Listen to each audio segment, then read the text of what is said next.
முருகன் பக்தர்கள் அனைவருக்கும் அன்பு வணக்கங்கள். என் அன்பு குழந்தையே, நீ நேசிக்கும் உன்னுடைய உறவு நேற்று என் கோவிலுக்கு வந்தார்.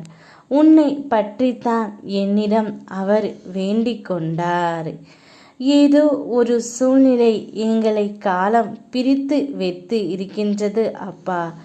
கூடிய விரைவில் எனது துணையை என்னுடன் சேர்த்து வைத்து எனக்கு ஒரு வழியை கொடுங்கள் என்று என்னிடம் வேண்டி அழுது கொண்டே கேட்டுக்கொண்டு இருந்தார் தங்கமே.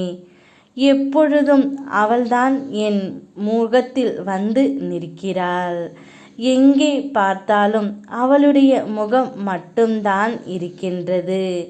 நான் என்ன செய்கின்றேன், ஏது செய்கின்றேன் என்று எனக்கே புரியவில்லை அப்பா.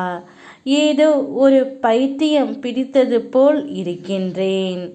எங்களுக்குள் என்ன சண்டை வந்தது என்று எனக்கே சற்று கூட தெரியவில்லை.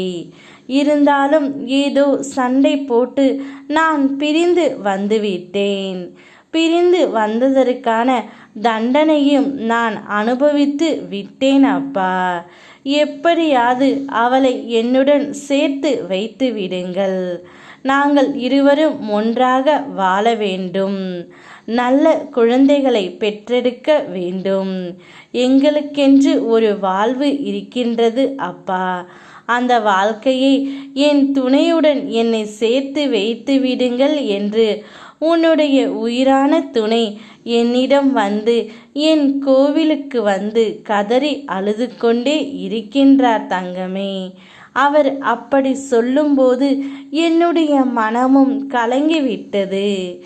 இந்த அளவிற்கு ஒரு மனிதன் தான் செய்த தவறை உணர்ந்து வரும்பொழுது நீ அவரை ஏற்றுக்கொண்டால் என்ன?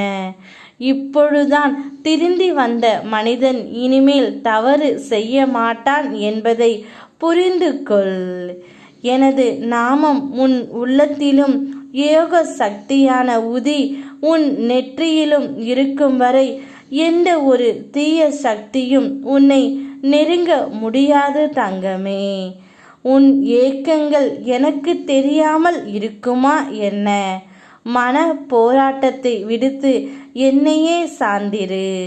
உன்னையையும் உன் துணையையும் நான் சேர்த்து வைக்கின்றேன். அவருடன் இணைந்து உன்னுடைய வாழ்க்கையை வாழ் தங்கமே. உன் அப்பா உனக்காக இருக்கின்றேன். நீங்கள் இருவரும் சந்தோஷமாக இருக்க வேண்டும். அதுவே அப்பாவின் ஆசை. யாம் இருக்க பயமேன். ஓ முருகா.